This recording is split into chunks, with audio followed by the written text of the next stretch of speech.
A Gothic Examination of Forgotten Sisters by Cynthia Pelayo. Anyone who's curious about my overall thoughts for Forgotten Sisters, I have a star review for that here. Today we're just going to cover whether or not I would consider the novel Gothic, and we're doing that based off of the 9 points available on this channel that might qualify something as Gothic. You only need 3 of these points to join the Goth party though. Starting with horror elements.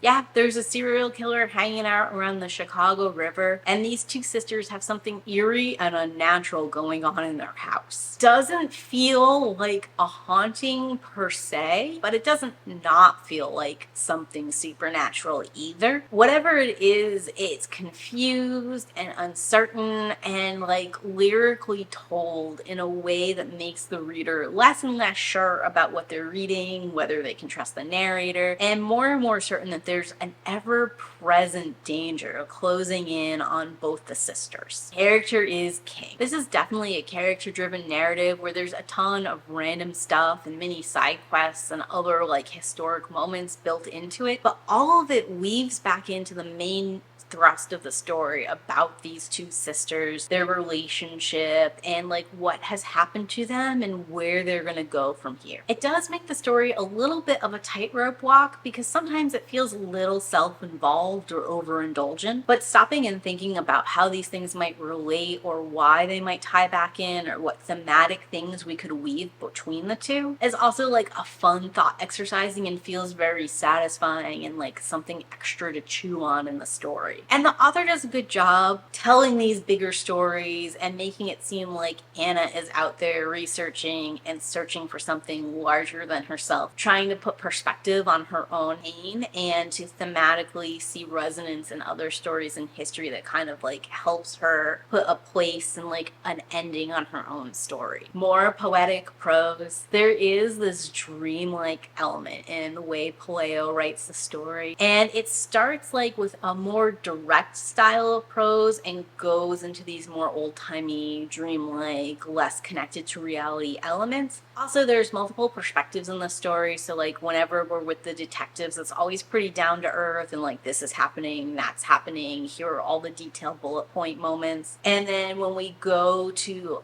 our main sister's point of view, things start off pretty well grounded in reality, and then like she starts losing track of time. She starts really like getting into these old narratives and stories and kind of getting lost in them. She will start by rebuilding the house, and mysteriously something else will be going on in the house. The way it's told is definitely part of its charm. And lastly, there's like this podcast element in, so when she is actually telling the story for the podcast or doing the research for the next podcast installment, we get like that narrator telling a story, researching, giving us both historic elements, but pulling it together to make it an engaging story at the same time. All of it ends up tying together and being narratively satisfying and interesting, but it does have like this loose form playing with different ways you can tell a story all within the same story. Pulls this to like what I would say is a more academic read than it is just a general like fun turn off your brain kind of read. Elements of loneliness and longing. Even though these 2 sisters own a home and live in the heart of Chicago, feels like they're on their own separate planet alone in the house. And even though the 2 of them are like in the house together, they're never really like in the same room or sort of like on the same mental wavelength. When one of them wants to talk about the house, the other one wants to ignore the house. When one of them wants to uncover secrets, the other one wants to keep them hidden. There's this ongoing argument about this Little Mermaid book that their grandmother left to them and whether or not it needs to stay in the grandmother's room or whether or not it's okay for her to take her out and remember things about it. It's like this constant struggle of isolation. And then on top of that, there's this extra layer where they don't even interact with people for their day-to-day job. So Anna is like kind of reaching out and trying to make connections and relationships, and when she does that, it makes her other sister Jenny really angry. So like she's got this friend who becomes a boyfriend, and they become even more serious, and the more that happens, the further that pushes Jenny away from Anna, and like the more isolated Jenny and Anna seem to be from each other. Anna really only seems to have this one anchoring relationship in the real world. It's very interesting. It's like a study of a whole bunch of different characters who can never seem to be on the same page, and even when they're in the same room together, it feels like they're worlds apart. Delving into human mortality, Anna and Jenny's isolation isolation comes from a car crash where their parents were prematurely killed. So they're dealing with the loss of their parents, this unfortunate car crash that presumably the Chicago police made worse. There's the constant threat of a serial killer, and while the serial killer seems to only be killing men on the river, you never want to leave that kind of thing up to chance. So there's this endless cycle of dead people being found in the river. There's something weird going on with Jenny that I don't want to 100% spoil, but a question comes in about her state of alive or dead or possession or not possessed, ties back into this idea of mortality. And of course, the house that Jenny and Anna are both living in is haunted. So the fact that there are ghosts is continually questioning the state of mortality and immortality, what it means to be alive versus dead, how the dead could still interact with us and be affecting our lives now. And that rolls us into the supernatural element. It becomes pretty clear pretty early on that there's either something supernatural or otherworldly going on in the home, or there's something very mentally wrong with both Anna and Jenny. I guess you can hold a suspension of disbelief that there's some kind of like new age woo-woo thing going on with a logical explanation. But like the lyric nature of the prose, some of the odd things going on, this like idea of generationally trying to clean the home, all kind of point to this idea that there is some kind of ghostly, supernatural, energetic thing happening in the house. And I think the specific stories that Anna picks out about Chicago proper are also implying that there's ghosts and echoes within the Chicago streets as well. There's various elements of haunting and lingering beyond death, or like some kind of energy holding sway over the mortal coil in a way that's beyond natural law. Questioning a character's mental health and reality, we are questioning the reliability of Anna's narration and her telling of the events. We're also sort of questioning Jenny, like we don't know exactly what's going on with her. Is she grieving? Is she mentally unwell? There seems to be some implication from Anna that she's always had these mental fits and that she's had to look after her whole life and will have to continue to. But at the same time, some of what Jenny is doing and how she's reacting feels larger than just like a mental health issue. And Jenny does throw it back at Anna that she's looking after Anna, which sort of calls into question whether or not Anna is the mentally unwell one, and we're getting like a very stilted perspective that's making us feel like Jenny is the unreliable one. While the story from the beginning makes it seem like there's definitely some kind of supernatural something at play, it does leave space for there also to be some kind of mental unwellness element going on. And for us even to like find out that these characters are mentally unwell, and that actually explains the supernatural element all along. So I think the balance of those components is done expertly in this story and leaves us like all the way up until the end wondering about it. And even if you accept the story as written, there's this element of mourning, loss, ability to sort of like change the reality around you that kind of comes into play. Makes use of local folklore and superstition. This story does tackle a lot of historical elements that happen in downtown Chicago, and it also retells a little bit of the story of the Titanic, and at the same time it weaves all these elements together with the story of the Little Mermaid. So I think it is doing the most with like both historic elements, folklore, urban legend, and like classic fairy tale elements, and it's weaving it all together into a modern tale happening here and now. It's hard to one-to-one describe it, but it is doing the most, and it's doing it at a very high caliber. Which brings me into a strong sense of place, because we're delving so much into the history of Chicago, because we're walking down like these historic elements and viewing these very real, very grounded places. There's definitely a strong sense of place. And separate from that, living in the house as Anna and Jenny are,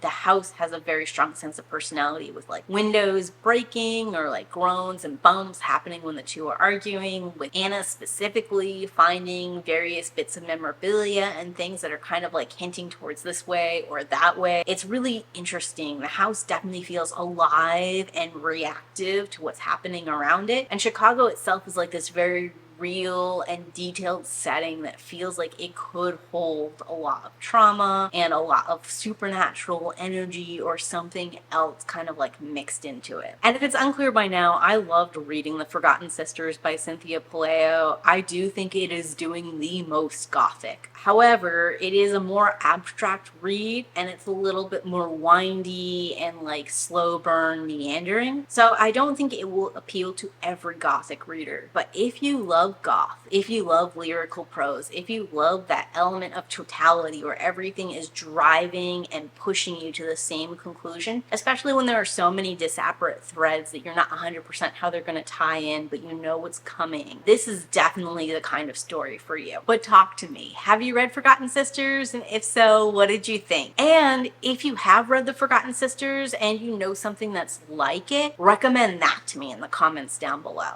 And as always, keep reading.